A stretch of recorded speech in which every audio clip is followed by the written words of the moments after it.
Latest updates ఎప్పటికప్పుడు పొందడానికి studio యువ వాట్సాప్ ఛానల్ ని ఫాలో అవ్వండి. లింక్ డిస్క్రిప్షన్ లో ఉంది. సీనియర్ బ్యూటీ త్రిష ఇప్పుడు వరుస సినిమాలతో బిజీగా ఉన్న విషయం మనందరికీ తెలుసు. సెకండ్ ఇన్నింగ్స్ లో కూడా నాన్ స్టాప్ గా షూటింగ్స్ తో బిజీగా గడుపుతున్నారు. ఎప్పటికప్పుడు తన సినిమాలతో సందడి చేస్తున్నారు. ఇప్పుడు కమల్ హాసన్ థగ్ లైఫ్ సహా పలు ప్రాజెక్టుల్లో యాక్ట్ చేస్తున్నారు. ఇక ఈ సినిమాలో కమల్ గర్ల్ ఫ్రెండ్ గా కనిపించనున్నారు.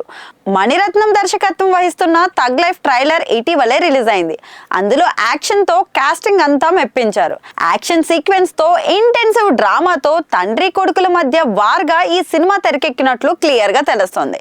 ట్రైలర్ లోని కమల్ హాసన్ యాక్ట్ చేసిన రొమాంటిక్ సీన్స్ తో కిస్ సీన్స్ ఇప్పుడు హాట్ టాపిక్ గా మారాయి. త్రిషతో కమల్ హాసన్ రొమాంటిక్ సీన్స్, అభిరామ్ తో అయితే ఏకంగా లిప్ కిస్ సీన్స్ కోసం ఇప్పుడు అంతా మాట్లాడుకుంటున్నారు. ముఖ్యంగా కమల్, త్రిష, అభిరామ్ ఏజ్ గ్యాప్ కోసం డిస్కషన్ చేసుకుంటున్నారు.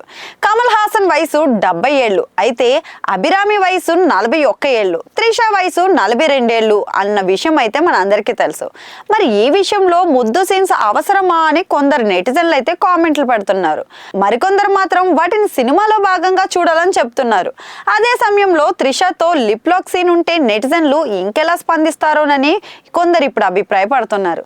దీంతో ఆ సినిమా విషయంపై జోరుగా చర్చ అయితే సాగుతోంది. నిజానికి త్రిష తన కెరీర్ లో లిప్ లాక్ సీన్స్ చేసిన సందర్భాలు చాలా తక్కువే. కానీ ఏ హీరోయిన్ అయినా తనకు కంఫర్ట్ గా ఉండి పెదవి చుంబన సన్నివేశాల్లో నటించినప్పుడు ఎందుకు అనవసరమైన చర్చ అని కొందరు నెటిజన్లు అంటుంటారు. దాన్ని కథ చెప్పడంలో భాగంగా చూడాలని, అతిశయోక్తిగా చూడకూడదని చెప్తుంటారు. ఏదేమైతేనే ఇప్పుడు థగ్ లైఫ్ ట్రైలర్ సెన్సేషన్ గా మారింది.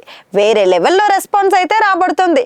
యూట్యూబ్ లో ఇప్పటి వరకు 30 మిలియన్స్ కి పైగా వ్యూస్ అయితే అందుకుంది. 1987 తర్వాత మరోసారి మణిరత్నం, కమల్ హాసన్ జత కట్టడంతో సినిమాపై అంచనాలు అయితే ఉన్నాయి. లిప్ లాక్ సీన్స్ తో మూవీ అందరి దృష్టిని ఆకర్షించింది. జూన్ 5వ తేదీన ప్రేక్షకుల ముందుకు రానున్న మూవీ ఎలాంటి హిట్ అవుతుందో వేచి చూడాల్సిందే.